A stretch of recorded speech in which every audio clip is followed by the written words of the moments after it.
শুভ সকাল বন্ধুরা, মিষ্টিস ফ্যামিলির একটি নতুন ব্লগে তোমাদের সবাইকে অনেক অনেক ওয়েলকাম। আশা করছি তোমরা সবাই ভালো আছো আর আমরাও বেশ ভালো আছি।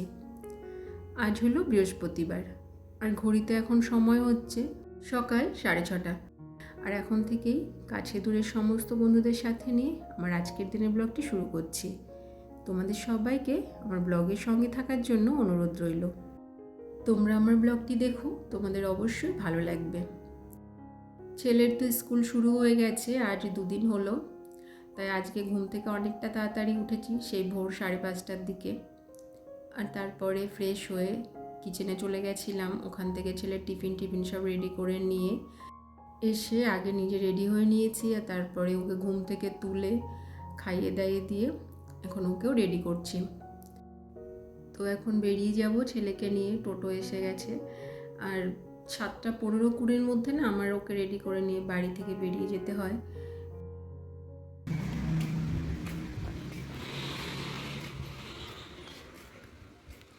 টোটো এসছে। ছেলেকে স্কুলে দিয়ে এখন আমি ফিরছি, আর এই সময়টা তো আমি হেঁটেই বাড়ি ফিরি। একটা দিক ভালো হয়, যেদিন স্কুল থাকে আমার সকালে 10 মিনিট ওয়াক করা হয়ে যায়। না হলে অন্য দিন না, ঘুম থেকে ওঠার পর আর সেভাবে ছাদে গিয়ে না এখন আর ওয়াক করা হচ্ছে না বা এক্সারসাইজও করা হচ্ছে না। প্রচণ্ড গরম তো, ওই জন্যই ওগুলো আর কিছুই করতে পারছি না। কিন্তু যেদিন স্কুল থাকে সেদিন আবার এই ফেরার রাস্তাটা আমি হেঁটেই ফিরছি। বাড়ি ফিরে জামা কাপড় চেঞ্জ করে এখন একটু ফ্রেশ হয়ে নেব। এরপরে আবার সব কাজকর্মগুলো শুরু করতে হবে। কিছুই করা হয়নি সকালের দিকে, কাজকর্ম সব পড়েই আছে। সকালে না ওঠার পর আগে চিন্তা থাকে, মানে যেদের স্কুল থাকে আগে ওকে সব কিছু রেডি করে স্কুলে পাঠাই, তারপরে ফিরেই সব করব। প্রতিদিন সকালের দিকে আমাদের কিছু কাজকর্ম থাকে, একই ধরনের কাজ যেটা আমাদের ডেলি করতে হয়। তো মাঝে মধ্যে না আমি ভাবি যে তোর সে একই কাজ, মানে বোরিংও লাগে। প্রতিদিন সকালে ওঠো, তারপরে এই ঘর ঝাড় দাও, বিছানা গোছাও, তারপরে রান্না করো, তারপরে এইসব। সত্যি মাঝে মধ্যে বোরিংও লাগে, একই কাজ, কেমন যেন একটা রুটিনের মতো জীবন চলছে। তো যাই হোক, ফ্রেশ হয়ে চুলটা ভালো করে আগে খোপা করে নিলাম। এত গরম হচ্ছে না, মাথার স্ক্যাল্প পুরো ভিজে যাচ্ছে, মানে ঘামে, আর চুলও পড়ছে ভীষণ। তার জন্য অন্য সব কাজ করার আগে বাথরুমের বালতিগুলো আগে জল ভর্তি করে রাখলাম। না হলে না জল এত গরম হয়ে যাবে যে দুপুরে স্নান করতে এসে না তখন আর স্নান করতে পারবো না ওই জল দিয়ে।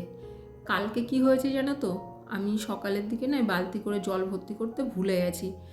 আর তারপরে যখন স্নান করতে গেছি তখন দেখছি যে জলটা এত গরম, মনে হচ্ছে যেন আমি জল গরম করে নিয়ে এসেছি, শীতকালে যেরকম জল গরম করে নিয়ে আসি সেরকম। তখন আর উপায় না পেয়ে কী করলাম জানো তো, ফ্রিজ থেকে কতগুলো বরফের টুকরো বের করে জলের মধ্যে দিলাম। তারপরে গিয়ে জলটা একটু ঠান্ডা হলো, আর এইভাবেই তারপর স্নানটা হলো। তো আজকে আর সেই ভুলটা করিনি। আজকে আমার মাথায় ছিল যে না, সকালবেলা থেকেই যে অন্য সব কাজ করার আগে বালতিগুলোতে জল ভরে রাখবো, নাহলে হয়তো এ কাজে সে কাজে ভুলে যাবো আর ওটাও করা হবে না, আবার সমস্যায় পড়তে হবে। তাই বালতির জল ভরে ঠাকুর ঘরে গেলাম, কেননা কিছু খাওয়ার আগে ঠাকুর ঘরটা ভালো করে মুছে টুছে নিলাম। তারপরে এসে একটু বিস্কুট আর জল খেয়ে নিলাম। আর এখন যদি না খাই তারপরে আবার সকালের টিফিনটা করতে তো প্রায় সেই 10টার বেশি বেজে যায়। আর খালি পেটে এতক্ষণ তো থাকা সম্ভব নয় না, আর থাকতে পারিও না। সেই ভোর 5:30টায় উঠেছি, তারপর যদি ননস্টপে 4-5 ঘন্টা খালি পেটে থাকি না, ওটা তো নিজের জন্যই খারাপ, তাই না? বিছানাটা গোছানোর আগে বেড কভারটা তুলে দিলাম। বেড কভার চেঞ্জ করিনি, পরিষ্কারই ছিল। বেড কভারটা তুলে দিলাম, আর তারপরে এই খাটটা একটু ভালো করে মুছে নিলাম। গত মাসে মুছেছিলাম, তারপরে না আর এটা আর ভালো করে মোছা হয়নি। অনেকদিন ধরে ভাবছি যে একটু ধুলো জমেছে খাটের, দেখছিলাম চারপাশ দিয়ে, কিন্তু গরমের জন্য যেন তো কাজ করতে একটু অসুবিধা হচ্ছে। আর প্রতিদিন যেমন প্রয়োজনীয় কিছু কাজ থাকে যেগুলো না করলে নয় আর কি, যেগুলো আমাদের করতেই হবে, রান্না করা, টুকটাক ঘরের কাজ, এগুলো তো ওগুলো করার পরে না এক্সট্রা কাজগুলো করতে না সেভাবে আর ইচ্ছা করছে না, গরমে এতটাই অস্বস্তি হচ্ছে। তো আজকে ছেলেকে স্কুলে দিয়ে আসার পর ভাবলাম যে অন্য কাজে যাওয়ার আগে, রান্নাঘরে যাওয়ার আগে এই বেডটা একটু ভালো করে পরিষ্কার করে নিই। কারণ একবার যদি বিছানা গোছানো হয়ে যায় তারপরে এসে আর ওটা করা হবে না, তাই বিছানা গোছানোর আগেই ওটা করে নিলাম। ঘরটা ঝাড়ুটাড়ি দিয়ে এখন বারান্দার দিকে এসছি। দেখতে পাচ্ছ তো এখনও সেভাবে রোদটা ওঠেনি। আর বারান্দায় ঝাড়ু লাগাতে গিয়ে দেখি যে বারান্দার যে গ্রিলগুলো আছে ওখানে একটু একটু ঝুল জমেছে, ধুলো পড়েছে।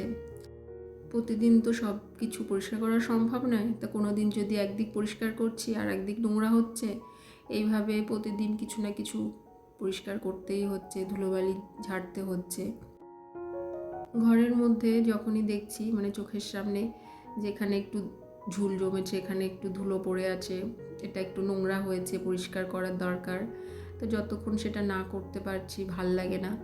সব সময় সম্ভব হয় না, কাজের মাঝে মাঝে যেটুকু সময় হাতে থাকে সেটুকু সময় চেষ্টা করি এগুলো করার।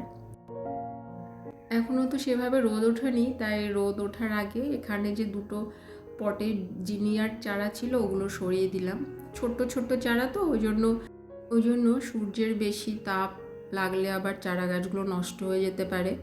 4টে লাগিয়েছিলাম, একটা না মরে গেছে, জানো তো, হয়নি। 3টে আছে, ওই 3টেকেই বাঁচানোর চেষ্টা করছি, তা ওগুলো সরিয়ে দিলাম। আর এই বারান্দার দিকটা 11টা সাড়ে 11টা পর্যন্ত খুব রোদ থাকে, রোদটা কমে যাবে আর তারপরেই পট দুটোকে ওখানে রাখবো। উপরের কাজকর্ম সেরে এখন কিচেনে এসেছি, রান্না বসিয়ে দিচ্ছি দুপুরের জন্য। তো ভাতটা করার আগে আমি সকালে টিফিনটা করলাম। সকালে আজকে টিফিন করেছি ডাল, মুড়ি আর একটা ডিমের অমলেট করে নিয়েছিলাম, কেননা আজকে মা অন্য কিছু ভাজা করেনি, শাক ভাজা করেছে আর ডাল করেছে। তো শাক ভাজা দিয়ে তো আর মুড়িটা খাওয়া যায় না, তাই না?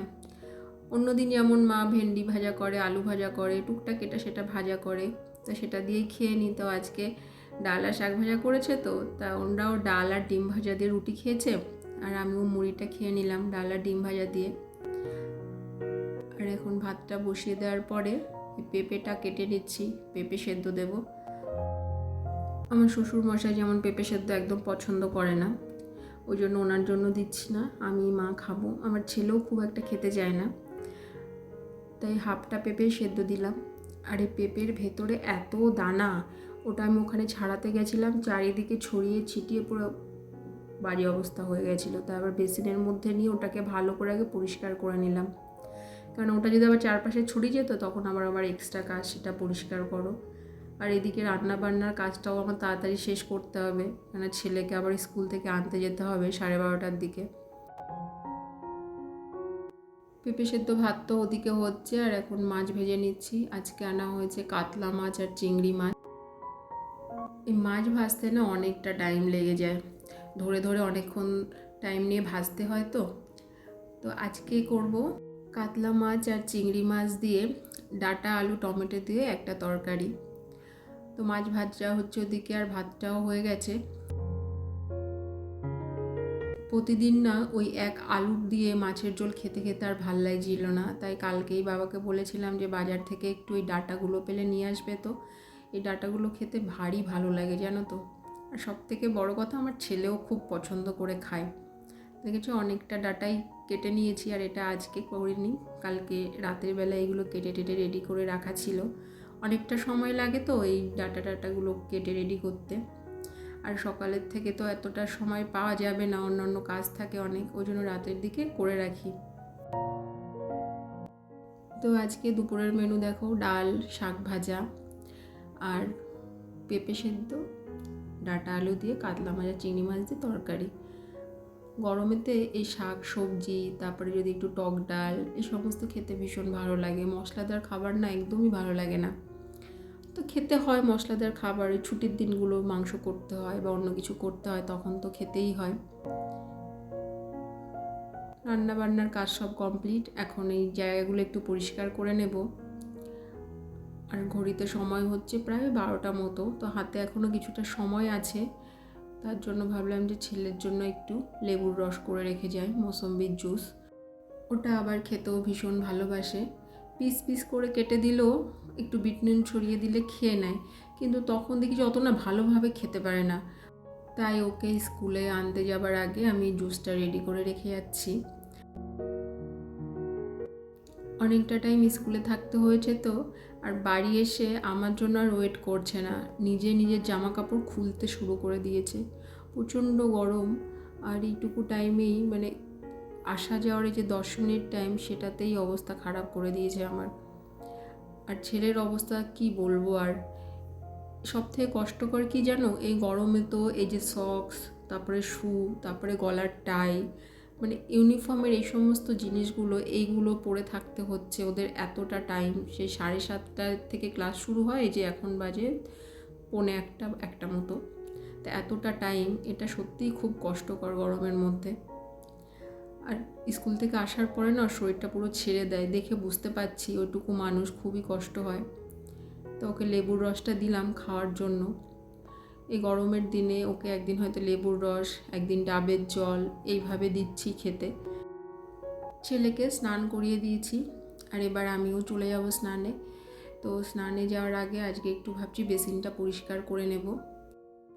আজকে জামা কাপড় তো কাচবো না, বেশি জামা কাপড় নেই আর কি কাচার জন্য, তাই ভাবলাম যে একেবারে কালকেই কাচবো গিয়ে। তো আজকে যেহেতু জামা কাপড় কাচ্ছি না, তাই বেসিনটাই পরিষ্কার করে নিই। মানে স্নানের আগে আবার ওই জামা কাপড় কাচার কাজ থাকলে না, তখন আবার অন্য কাজে হাত দেওয়া যায় না। আর এই সমস্ত ক্লিনিংয়ের কাজ সব তো স্নানের আগেই করতে হয়, অন্য সময় তো এগুলো করাও যায় না। তাই সব কিছু টাইম বুঝে ম্যানেজ করেই করে নিতে হয়। তো আজকের মতো ভিডিওটি তোমাদের সঙ্গে আমি এ পর্যন্তই শেয়ার করছি। দেখা হচ্ছে আবার নেক্সট ব্লগে নতুন একটি দিনের সাথে। আশা করছি তোমাদের আমার ভিডিও ভালো লেগেছে। তোমরা সবাই ভালো থেকো, সুস্থ থেকো। সবাইকে টাটা।